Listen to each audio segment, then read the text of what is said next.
दमोह की जीत और पश्चिम बंगाल में दीदी ने कांग्रेस को दिया दम।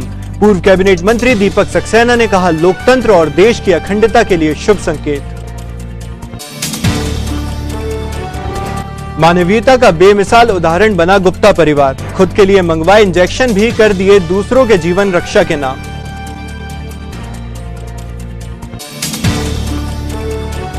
वरिष्ठ पुलिस कर्मियों ने पेश की मिसाल, भाप लेने के 200 उपकरण साथी कोरोना योद्धाओं के लिए किए प्रदान।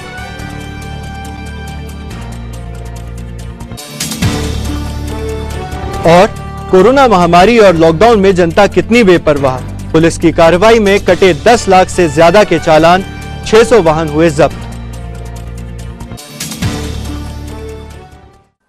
नमस्कार, आपका स्वागत है सिटी हलचल में और तमाम खबरों के साथ मैं हूं शेख नावेद। आइए अब देखें खबरों को विस्तार से।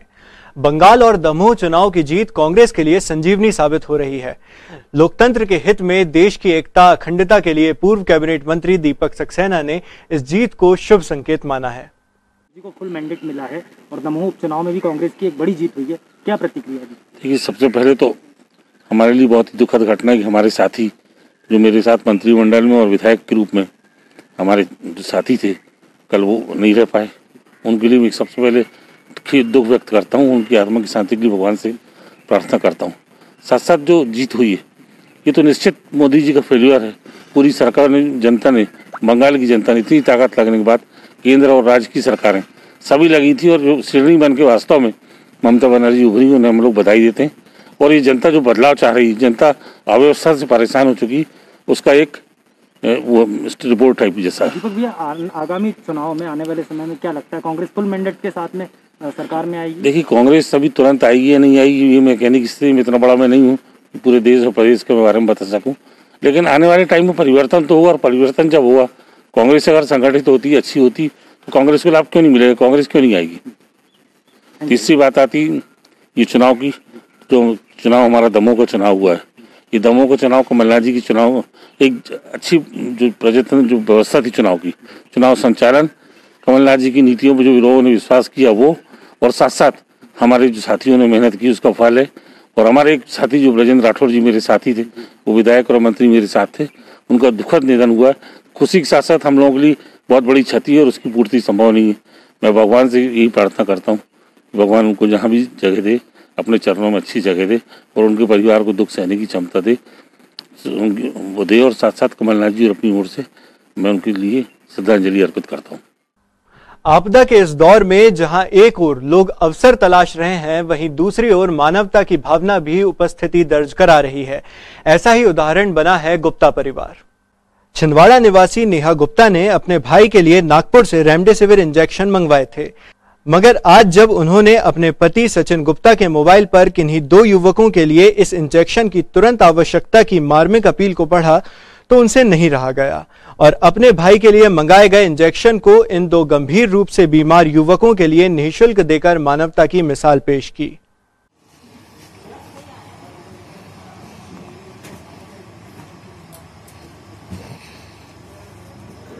Thank you sister. एक मिनट, आपको कैसे प्रेरणा मिली, कैसे आप ये दान कर रहे हैं 2 इंजेक्शन? ये मेरे भाई के लिए इंजेक्शन मिला था और मेरे जो हस्बैंड हैं उनके व्हाट्सएप में आया था कि ये जो भैया है उनकी बहुत ज़्यादा तबीयत ख़राब है, तो मैं और मेरे हस्बैंड ने सोचा कि जिसको ज़्यादा ज़रूरत होगी ये इंजेक्शन हम लोग उसको देंगे। कहाँ से बुलाया था? ये नागपुर से मेरे नंदोई ने मंगाया था, तो उनसे हमने मंगा के अपने भाई के लिए रखा था, पर वो अभी भगवान की कृपा से ठीक है। इसलिए हम लोग ये चाहते हैं कि ये इंजेक्शन वो भैया जो लगाएं वो ठीक हो जाए। आपको मालूम है 20-30 रुपये के ब्लैक मार्केटिंग में बिक रहे? हमको पैसे नहीं चाहिए, बस जो जिसको ये इंजेक्शन लग रहा है उसकी जान बच जाए, भगवान से यही प्रार्थना है और भगवान सबको ठीक कर दे। पुलिस थानों से लेकर चेकिंग पॉइंट में तैनात पुलिस कर्मियों के लिए साथी वरिष्ठ पुलिस कर्मियों ने भाप लेने के यंत्र प्रदान किए। 1999 बैच के कुछ जागरूक आरक्षकों ने 200 स्टीम मशीन पुलिस अधीक्षक को सौंपे। ये स्टीम मशीन पुलिस लाइन और एसएएफ में बन रहे कोविड केयर सेंटर और जिले के सभी थानों में वितरित किए जाएंगे। साथ ही जिले भर के उन चेकिंग पॉइंट में भी ये स्टीम मशीन लगाई जाएंगी जहां 24 घंटे पुलिस कर्मियों की तैनाती रहती है। 1999 बैच के प्रधान आरक्षक रंजीत राजपूत ने बताया कि पुलिसकर्मी 10 से 12 घंटे तक लगातार ड्यूटी करते हैं। इस दौरान वे कई संक्रमितों के संपर्क में भी आते हैं। डॉक्टर्स का कहना है कि कोरोना से बचने के लिए सभी लोगों को सुबह शाम भाप लेनी चाहिए, लेकिन लंबी ड्यूटी के कारण पुलिसकर्मी नियमानुसार भाप नहीं ले पाते। रंजीत ने बताया कि हमारे बैच के साथियों ने तय किया कि क्यों न साथी पुलिसकर्मियों को कोरोना संक्रमण से बचने के लिए भाप मशीन वितरित की जाए। ये विचार आते ही सभी ने धनराशि जुटाकर 200 भाप मशीनें खरीदी एवं पुलिस विभाग को सौंपी है। हम लोग का एक बैच है 1999 का, जो ग्रुप बना हुआ है हम लोग का। पूरे ग्रुप के द्वारा कलेक्शन करके हम लोगों ने ज़िले के समस्त थानों, चौकी और ऑफिसों के लिए स्टीम मशीन लेकर दिए हैं, जो सभी थानों में पहुंच जाएगी, जिससे सभी लोग भाप लें और कोरोना से अपनी सुरक्षा कर सकें। कितनी स्टीम मशीन आप 200 पीस बुलवा के दिए हैं, क्योंकि यहाँ पर अभी अवेलेबल उतनी है नहीं है, तो बाहर से इनको बुलवा के भी दिए हैं और इन फ्यूचर में भी 200 मशीन का और ऑर्डर किए हैं। मार्च से लेकर अप्रैल तक 2 महीने में छिंदवाड़ा में कोरोना संक्रमित व संदिग्ध 1000 से ज्यादा मौतें हो चुकी हैं, लेकिन जिला प्रशासन सिर्फ 102 मौतें होने का ही दावा कर रहा है। वहीं शमशान घाट में अंतिम संस्कार कराने वाले और कब्रिस्तान की वस्तु स्थिति कुछ और ही साबित कर रही है। परतला मोक्षधाम और कब्रिस्तान में तकरीबन 1000 से भी ज्यादा लोगों को अंतिम विदाई दी जा चुकी है। कोविड से मरने वालों की फिगर आंकड़े कितने हैं अभी तक सरकार ने? देखिए क्या है, जो हमारे विभाग के द्वारा जो आंकड़े दिए जाते हैं, जो कोविड के कंफर्म केसेस जो है ना, उसके बारे में आंकड़े दिए जाते हैं कि कितनी डेथ हुई है। और कल तक का जो आंकड़ा है 102 लोगों की डेथ हुई, पिछले साल के लेकर अब तक 102 लोगों की डेथ हुई है कोविड के कारण। एक सवाल और है उसमें सर, ये जो बाकी लोगों की डेथ दिखाई जा रही है, जो बाकी लोगों की डेथ के आंकड़े सामने आ रहे हैं, तो अगर ये कोविड संक्रमित नहीं है तो इनका कोरोना प्रोटोकॉल में फिर क्यों अंतिम संस्कार या इनको सुपुर्द खाक किया जा रहा है? देखिए इसके क्या है कि अगर कोई कोविड सस्पेक्टेड है, मतलब जिसमें आशंका है, तो और लोगों को बचाने के लिए उनके घर के लोगों को अगर सौंप देंगे डेड बॉडी, या और घर के लोग या परिवार के लोग, आसपास के लोग अगर उसमें शामिल हो जाएंगे तो उनको भी संक्रमण का खतरा बहुत ज़्यादा रहता है। बाद में चल के ये भी हो सकता है कि वो व्यक्ति सच में पॉजिटिव था। तो जहाँ शंका है उसमें भी जैसे निर्देश है WHO का कि उनको भी कोरोना प्रोटोकॉल के अंतर्गत ही उनका अंतिम संस्कार कराया जाए, इसलिए जो है वो ये प्रोटोकॉल फॉलो किया जाता है।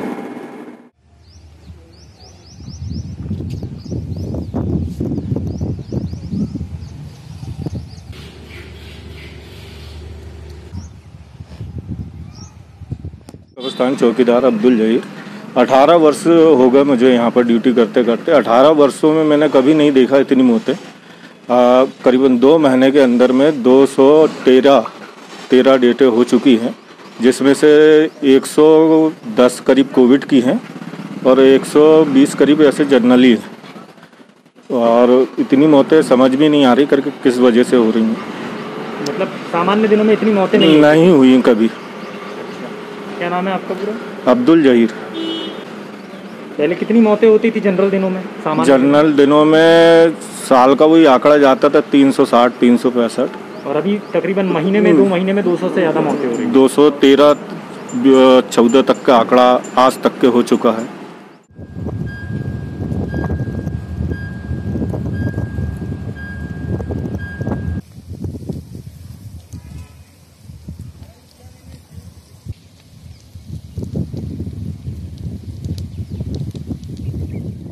अंतिम संस्कार लोगों का तो अभी तक प्राय अभी 1 महीने में बहुत लोगों की मृत्यु हो चुकी है कोरोना काल में।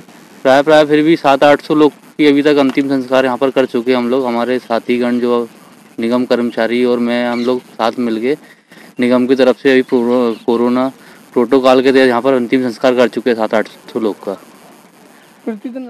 सिटी हलचल की खबरों की श्रृंखला में वक्त हो चला है एक छोटे से ब्रेक का। ब्रेक के बाद फिर लौटेंगे कुछ अन्य खबरों के साथ।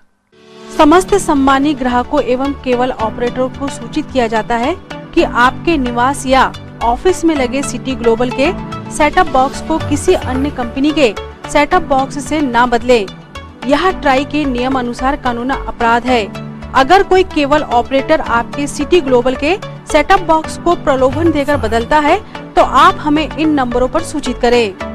फोन नंबर है 07162 298 001।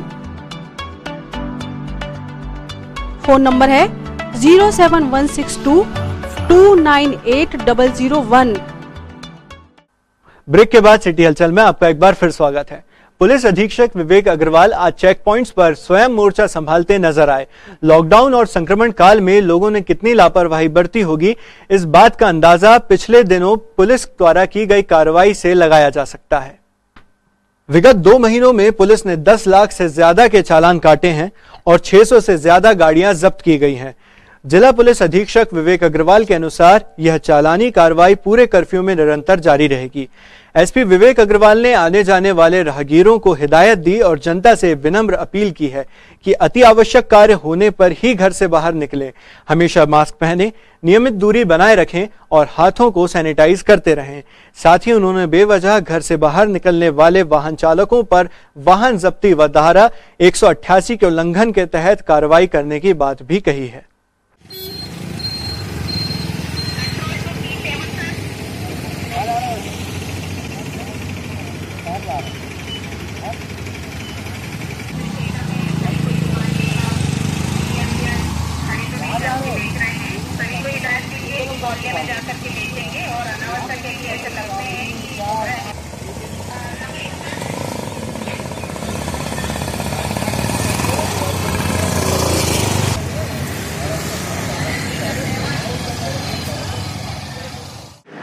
अभी जब से कोरोना कर्फ्यू प्रभावी हुआ है, बीते अप्रैल माह में हमने लगातार ये सुनिश्चित किया है कि लोग अनावश्यक घरों से ना निकलें और जब भी निकलें वो अति आवश्यक कारणों से मास्क लगाकर ही अपने घरों से बाहर निकलें। फिर भी कुछ ऐसे लोगों को हमने पकड़ा है, चिन्हित किया है पूरे ज़िले भर में, जिन्होंने इन नियमों का उल्लंघन किया है और कोरोना संबंधी जो शासन के दिशा निर्देश थे उनकी भी अवहेलना की है।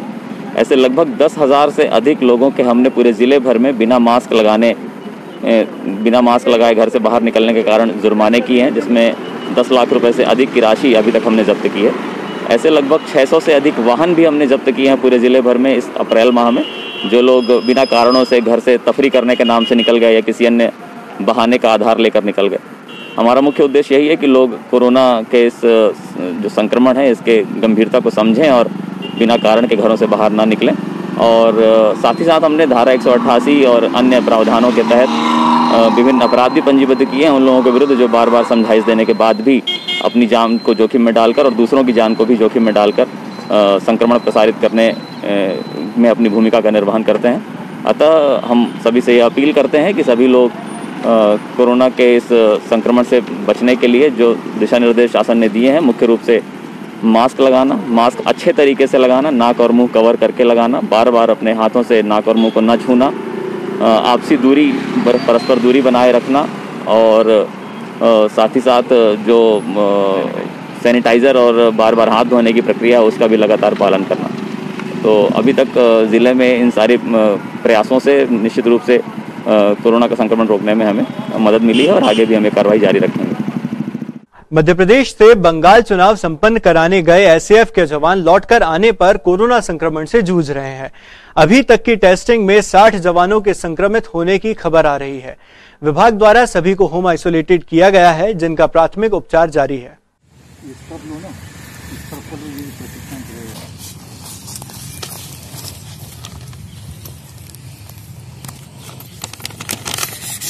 दवाई निकाल के दिखा देंगे।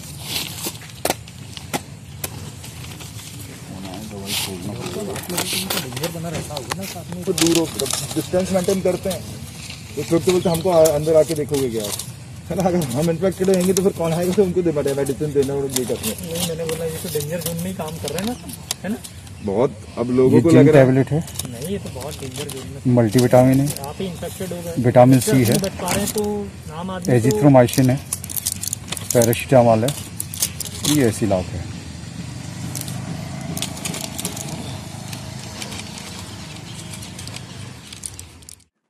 हम लोग आज एसएफ बटालियन आए हुए हैं लगभग पिछले 2 दिनों से आ रहे हैं। यहाँ पे जो बंगाल ड्यूटी से आए हुए जो जवान थे उन लोग पॉजिटिव आए, उनको होम आइसोलेशन कर रहे हैं।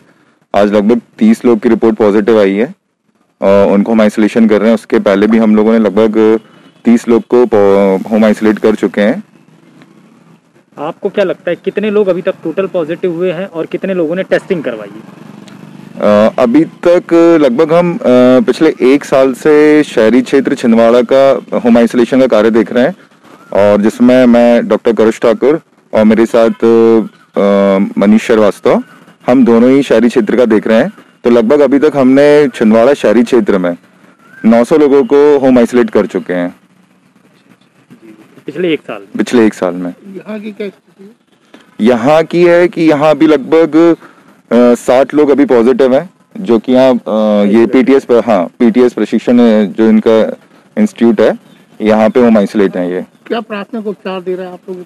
इसमें इनको एक मेडिसिन किट प्रोवाइड की जाती है जिसमें इनकी बुखार के लिए पैरासीटामोल, एंटीबायोटिक, एजिथ्रोमाइसिन रहती है, विटामिन सी, जिंक, मल्टीविटामिन, ये टैबलेट इनको प्रोवाइड की जाती है। गणराज वेलफेयर सोसाइटी छिंदवाड़ा के महाराजा परिवार द्वारा आज एक पहल जीवन के नाम के अंतर्गत छिंदवाड़ा में लगे लॉकडाउन को देखते हुए छिंदवाड़ा के प्रतिष्ठित राय परिवार के स्वर्गीय श्री विजय राय जी की स्मृति में राय परिवार एवं गणराज वेलफेयर सोसाइटी और समस्त गणेश भक्तों के सहयोग से छिंदवाड़ा में जरूरतमंद लोगों को शुद्ध सात्विक भोजन वितरित किया गया। यह सेवा विभिन्न गणेश भक्तों के सहयोग से निरंतर जारी रहेगी। यहाँ निःशुल्क भोजन वितरण का कार्य प्रारंभ है। भैया असहाय लोगों को दो, उधर दो।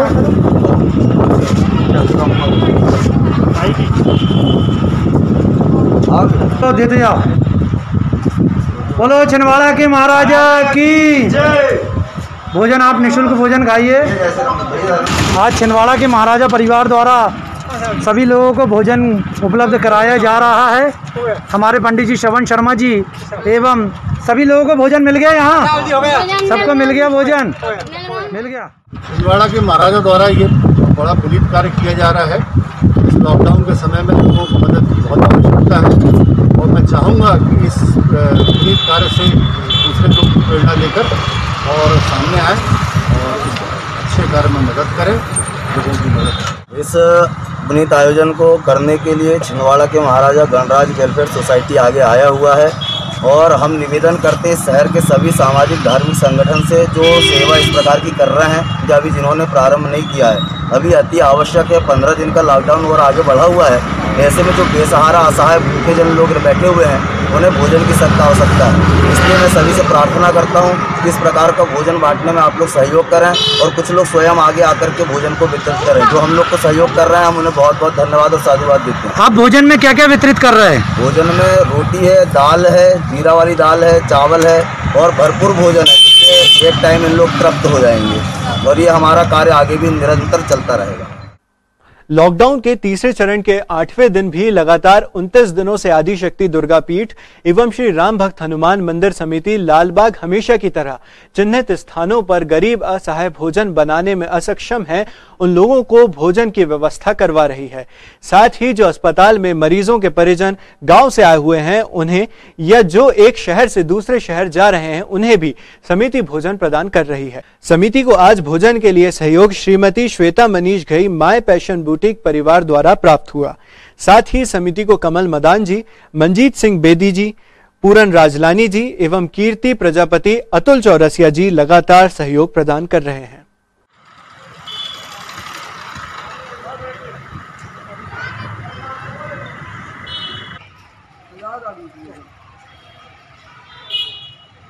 आ जाओ, खाना ले लो आप लोग।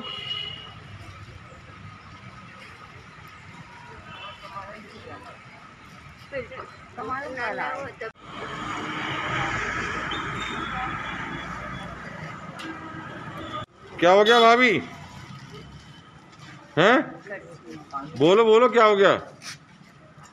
भूख लगी है क्या?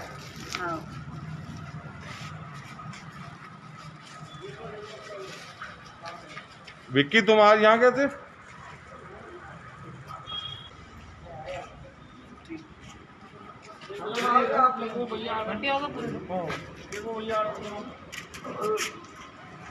चलो भैया, खाना लो क्या? खाना ही खा रहे हो? चलो ठीक है, फटाफट 20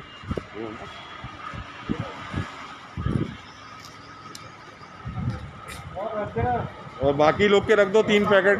किस किस के रखना है? दुर्गा पीठ एवं श्री राम भक्त हनुमान मंदिर समिति के सदस्य लगभग 1 महीने से गरीब और असहाय एवं भिक्षावृत्ति कर जो जीवन यापन करते हैं, साथ ही जो भोजन बनाने में असक्षम है और अस्पताल के अंदर जो मरीजों के परिवार के सदस्य हैं, इनके लिए लगातार भोजन की व्यवस्था कर रही है। आज हमें Shweta Ghai, Manish Ghai, my passion boutique द्वारा भोजन के लिए सहयोग प्राप्त हुआ। साथ ही हमें कमल मदान जी, पूरन राजरानी जी, मंजीत सिंह बेदी जी, कीर्ति प्रति जी एवं अतुल चौरसिया जी गुलावरा के द्वारा भी सहयोग हमें प्राप्त हो रहा है। ये तो थी अब तक की तमाम खबरें, और आइए अब समेट लेते हैं इन खबरों को एक नजर में और देखते हैं सुर्खियां।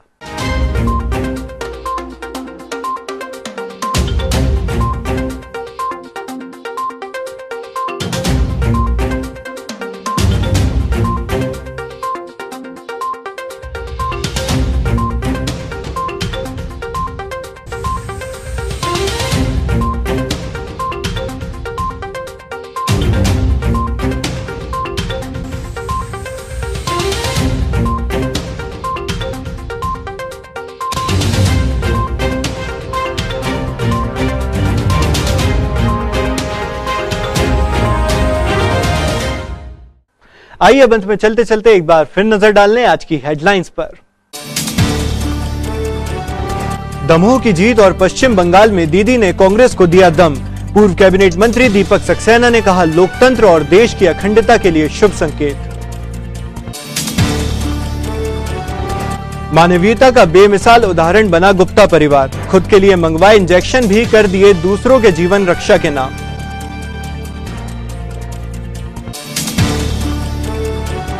वरिष्ठ पुलिस कर्मियों ने पेश की मिसाल, भाप लेने के 200 उपकरण साथी कोरोना योद्धाओं के लिए किए प्रदान।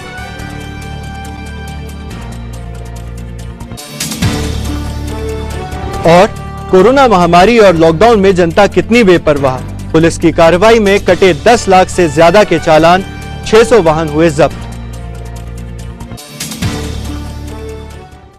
सिटी हलचल की इस बुलेटिन में फिलहाल इतना ही, लेकिन कुछ और नई खबरों के साथ आपसे फिर होगी मुलाकात। तब तक के लिए हमें और हमारी टीम को दीजिए इजाजत। नमस्कार।